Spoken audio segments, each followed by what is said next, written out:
Hi guys, it's Alana here and I'm back with another upcycling video.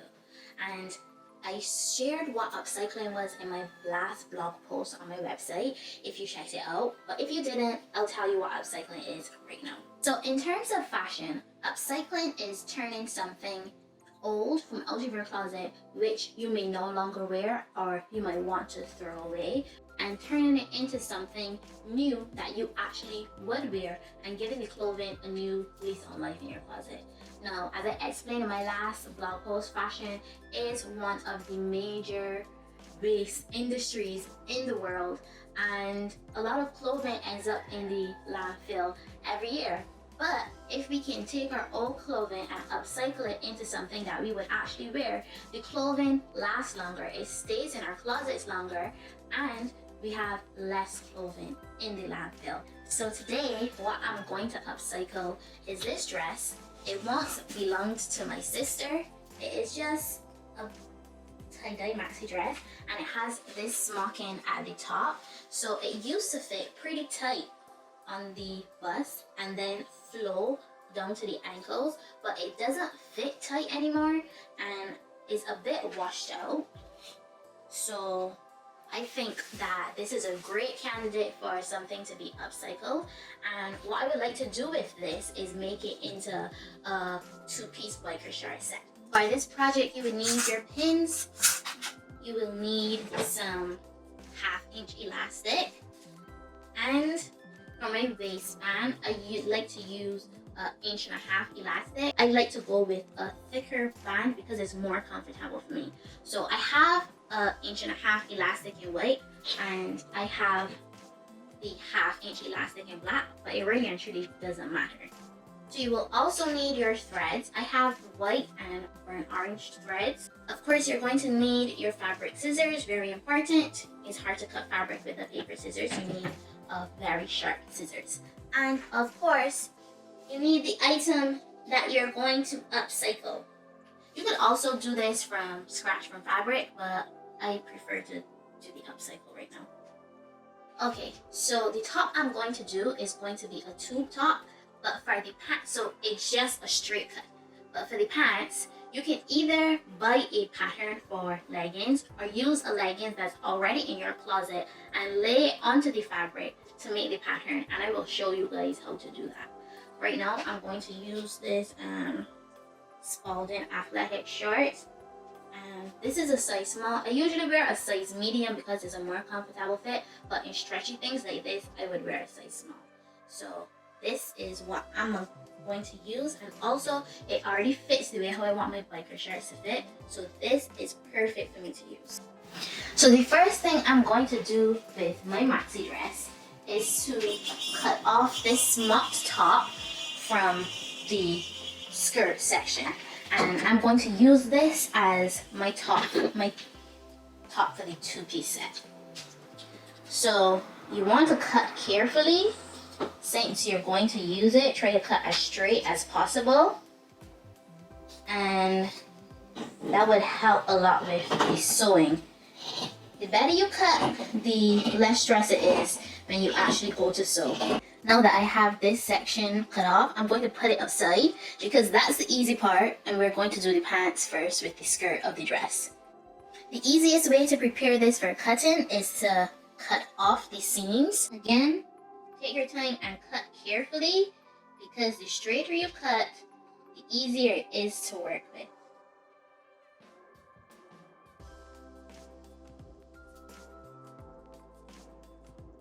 Now we have our piece of fabric from the dress. What we will do now is put the crotch together on the pants. Make sure that you line up the seam with each other. Hold it together. And we're going to use this pants as a pattern. So we want the pattern to be as accurate as possible, because if the pattern isn't accurate, then whatever we cut will not be accurate. Okay, so you want to lay your shorts or your leggings flat onto the fabric. Make sure that the line is straight because leggings are usually cut straight, so you want this line to be straight on the edge, and the back of the leggings usually have a slant upwards. So you want to make sure that this is the straight side and not this. So you lay it like this, and then you will start to cut this out. And you will leave the 1.5 inches or the elastic. Let me show you the elastic again. You'll leave this much out so that you can get that stitched well. You should also leave 1 inch at the bottom for the hem.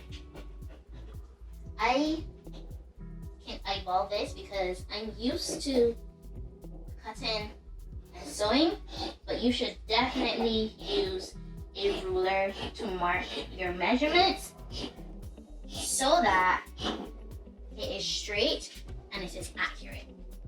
Or what you can do is take the elastic, lay it out, and just cut and use that as a measurement.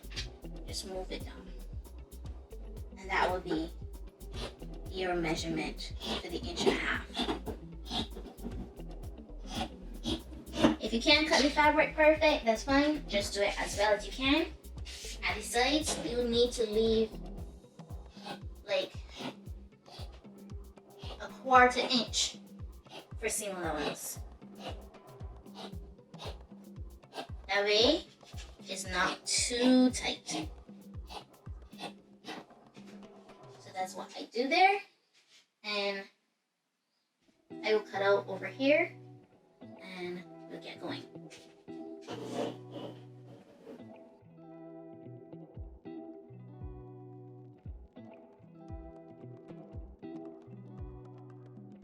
So as you can see, I'm all cut out now. And this is the back. As you can see, the back has a slant. And you always know the back from the front because this line, which is the line that goes under, like between your legs, this line at the back is always longer than the one at the front. So this is what the back looks like. And the front does not slant up, it actually slants downwards. So there's about 1 inch difference between the back and the front. The front either slants downwards or it is straight. So here's what the front of mine looks like. I'm not sure if you can see, but this is the back, this is the length of the front. So what I will do is I will tuck this in, and then you have the top of the front. And you see, then you have a much shorter curve for the front. Again, you lay the pants on the fabric. You leave your 1.5 inches at the top. You want to do your 1/4 inch at the sides and at the curve, and at the bottom you want 1 inch for the hem. Now you can see the front is cut out and we are ready to stitch the pants. So I hope the dog isn't too bothersome in the background, but this is my sewing machine. I will do a sewing machine basics video sometime soon, but I have all these stitches. This stitch number 5, is my zigzag stitch for stretch fabrics. There's a specific stretch fabric stitch, so this is what I'm going to use. You could also use a regular zigzag stitch. So I select it and we are ready to go. Okay, so we are going to take the seat curve and we are going to join it on the back and the front. If it's easier for you guys to pin this to stitch it, definitely pin it so that it doesn't move out of place. I don't need to do that, but I will show you guys how to pin it. So the pins go in at perpendicular to the line that you're going to stitch. That way it's easier to pull them out when you start to stitch. So I will show you how I would stitch with the pins, and then I'll go ahead and stitch this and the other one and get back to you on what is the next step. You just start, lower your needle, push on the pressure fit, and since this pin, now the needle is lowered, I will pull out the first pin.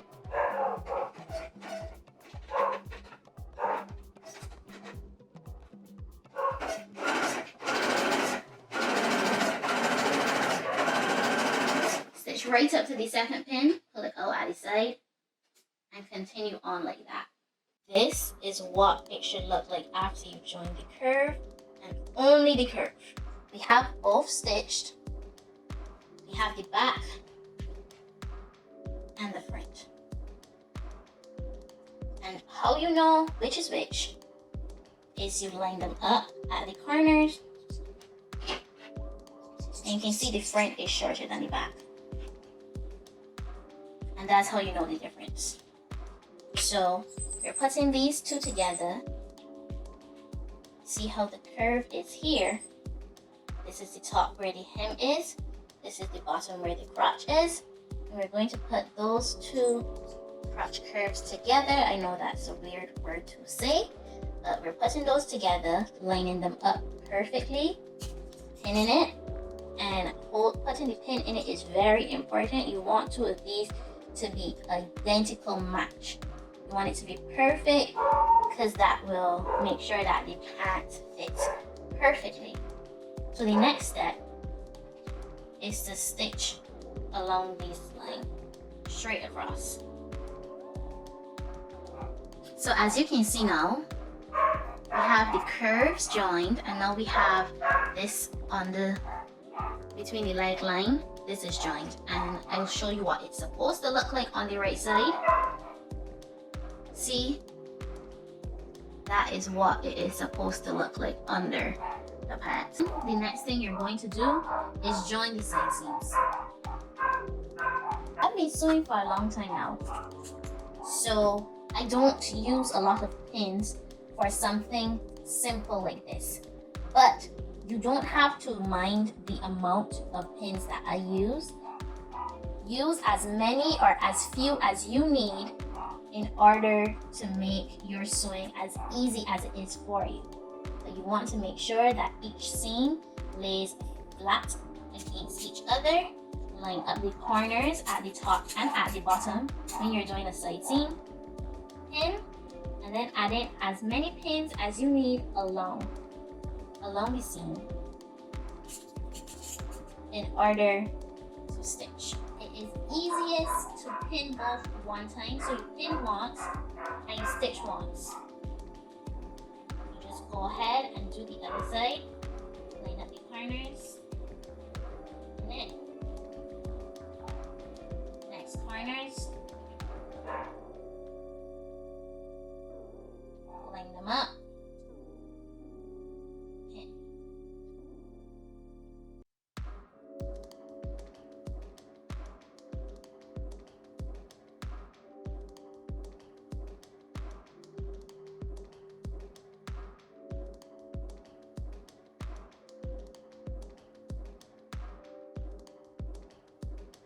Okay, so now we have the basic shape of the pants. Now to put in the elastic and to do the hem. So the rain just started falling and I had to take a break from filming. It would have been a second for you, but it was quite a few minutes for me. What I like to do to measure out the elastic, because I want the elastic to be same size as the waistband, is I just lean it from seam to seam inside the seams, fold it over, put my finger where it ends, fold it over, and then just cut right there because you want it the same size as the base of the pants. The pants itself will be smaller than your actual measurements, so the elastic will be fine at the same measurement. If you were making something that was a bit bigger than you and didn't have any stretch, then the elastic would have to be smaller than the actual waistline of the garment. But for this is fine. We'll go through my machine specifically with you guys soon in another video, but my machine actually has a stitch for attaching elastic. You can use a regular zigzag stitch, which would be this, or any of these, which would be a stretch zigzag stitch. My machine has a similar stitch but for attaching elastic, and this is the stitch right here.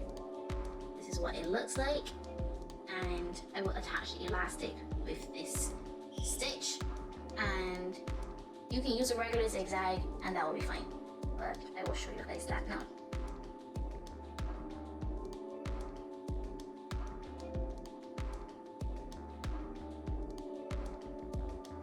I hope the rain is not too loud. I want to finish up this tutorial. What I'm going to do is I'm going to tack the waistband at the side seams so that it lays down flat like this, and it won't stitch straight across, so there will be no stitching across the top here, but it will just be tacked at the seams. And my goal is to stitch right on top of this line so that it would be practically invisible. So as you can see the stitch, but it is not that noticeable compared to the seam. So I'll do that 3 more times and get back to you with the hem. One thing I would recommend is marking the back so that you know where it is. And I'm going to put a tack with the machine straight here, just about 1/2 inch right across the bottom of the waistband. And that will serve as my marking, telling me where the back is and where the front is. So here you can see I put a little mark across the back of the waistband so that you know the difference. Okay, so the last thing I will show you to do is the hem. So I like to have my seams flat open, and the hem was 1 inch. So you just measure. I'm just demonstrating right now, and you'll pin. And you will go all the way around the leg hole and put in as many pins as you need, and make sure all the way around the measurement is correct. And then you will straight stitch and go straight across all the way till you get back to the point where you started. I'm not doing that for my hem, I'm doing a different kind of hem, and I'll show you what hem I'm actually doing. Okay, so I'm going to hem with my overlock machine, and these are the settings I have it at. I have the stitch width, I think it is. Yes, the stitch width is on 5 or R, which is roll hem. We have the stitch length at R, which is also roll hem, and the differential, which is how this part works, how it feeds the fabric. I have it at the normal setting. I don't really change this. I don't know much about it, so I don't really change it. And then for tension, I have the first needle tension at 5. I don't have any second needle, and I have the upper looper at 3 and the lower looper between 7 and 8.